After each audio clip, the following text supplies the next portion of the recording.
This video is brought to you by TimeHop. Download TimeHop today to get your fresh daily dose of nostalgia.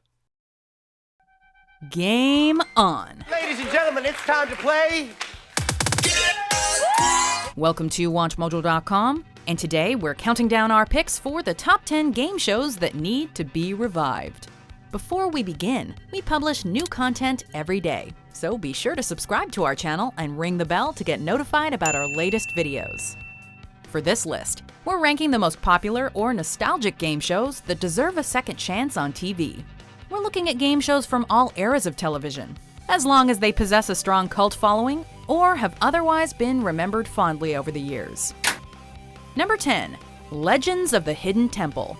Legends of the Hidden Temple.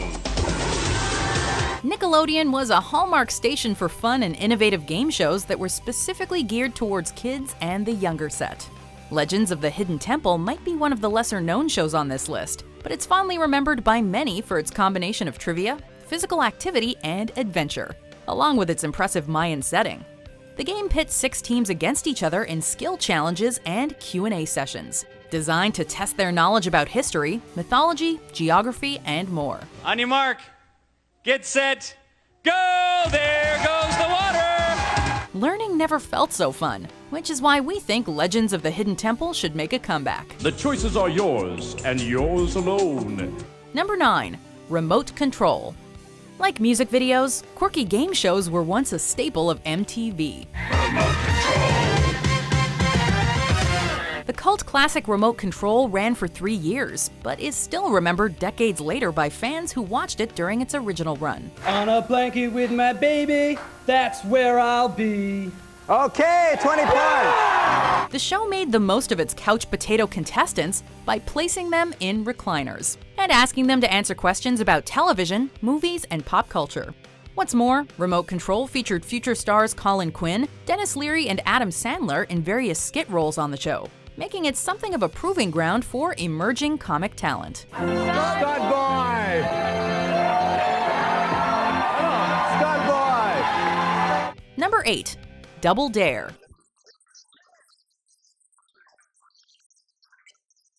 Nickelodeon. Double Dare is widely regarded as one of the greatest Nick game shows of all time, and it continues to be referenced by fans all over the world as a stone-cold classic. This might be due to a number of factors, one of them being how friendly and charismatic host Mark Summers was on the show. But Double Dare was also infamous for its physical challenges, where teams competed in a series of messy stunts with predictably wacky results. Whatever the reason, we think Double Dare could mimic its 80s success again, and is well deserving of a second or third chance. Number 7. Press Your Luck. We're turning back the clock a little bit for our next entry, with the wildly popular 80s game show Press Your Luck. From Television City and Hollywood, it's time to press your luck. On the surface, this little game show that could doesn't seem to be more than your average trivia piece with a brightly colored light-up playing board. 5,000 and a spin. What set Press Your Luck apart from its peers was the presence of whammies, tiny animated creatures that would signal the end of a player's turn and their winnings via a series of humorous skits. Today, the whammies could be a welcome source of nostalgia for a Press Your Luck revival, or become the new Minions. Stop it all. Number 6. Card Sharks. Call it right and win the dough on Card Sharks. Keeping things retro, Card Sharks was a crazy popular game show in its time, and enjoyed a number of iterations since its debut in the late 1970s. The game show focused its play on contestants who answered trivia and made value guesses on a series of large playing cards. You got it. Good change. Card Sharks appeared in syndication and on varying networks throughout the years. So why not make another comeback here in the modern day? The classics, as they say, never go out of style. Is it higher than the 4? Yeah! Number 5.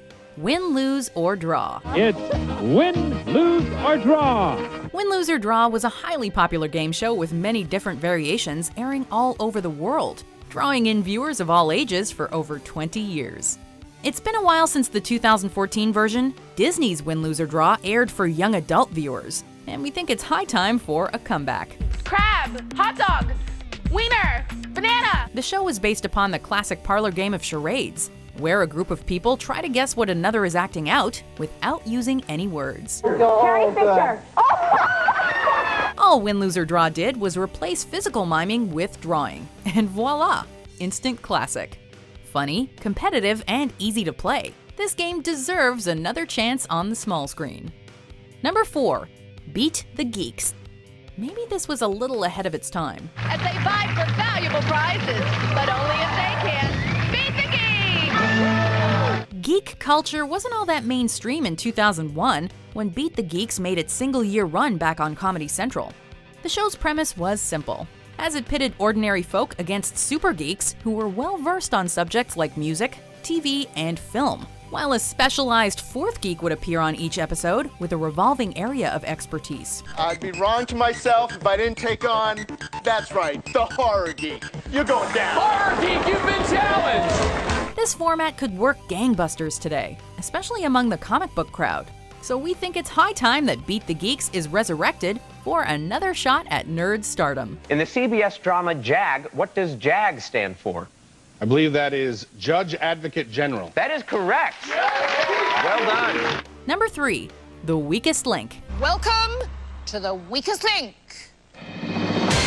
The Weakest Link remains a formidable example of game show goodness from the early millennium. The American adaptation didn't last too long on network television, or much longer in syndication, but the original British version ran for an impressive 13 series, with a special charity episode of the show airing in November 2017. Roland. Hello, Anne. Is it your real name? No, Anne. Oh. Did you specially want to sound like a stationery store? This speaks volumes about this trivia show's international popularity, while also serving as an indication that perhaps The Weakest Link is due for another comeback in North America. Roland, you are the weakest link. Bye. Number 2, Where in the World is Carmen Sandiego? PBS may not exactly be the first place you'd think to look for an exciting and fun family game show, but that is exactly where this beloved program hooked in audiences back in the 90s. Carmen Sandiego. Where in the World is Carmen Sandiego made geography fun for its young contestants, as they answered questions in order to track down various henchmen and, hopefully, the criminal mastermind herself. Bertha, head for the plains of a landlocked country and hide out with the local shepherds. The show combined skits, music, comedy, and a real degree of difficulty in a series that is honestly nothing less than brilliant. Here's hoping that somewhere, Carmen Sandiego is in the midst of planning her next heist. Give him a big round of applause, you guys. Come here. Before we name our number 1 game show, here are some honorable mentions. I'll agree. You fool! All right, so now you go ahead and remove your blindfold. These two survivors are going to try to get deeper into my wallet, and I'm going to defend my money by actually becoming a contestant. Stay tuned. You might learn something. Number 1, Nick Arcade. We return to Nickelodeon for the mighty Nick Arcade. Nickelodeon goes beyond known reality to the next level of game show.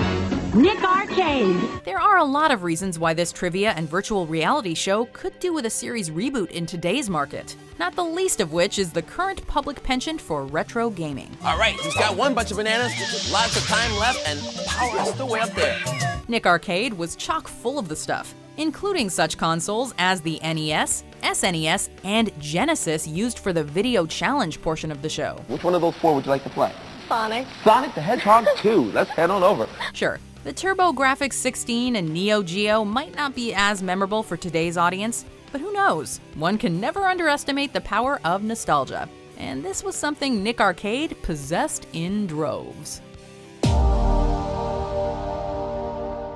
This video is brought to you by TimeHop. Download TimeHop today to get your fresh daily dose of nostalgia. Do you agree with our picks? Check out these other great clips from WatchMojo and subscribe for new videos every day.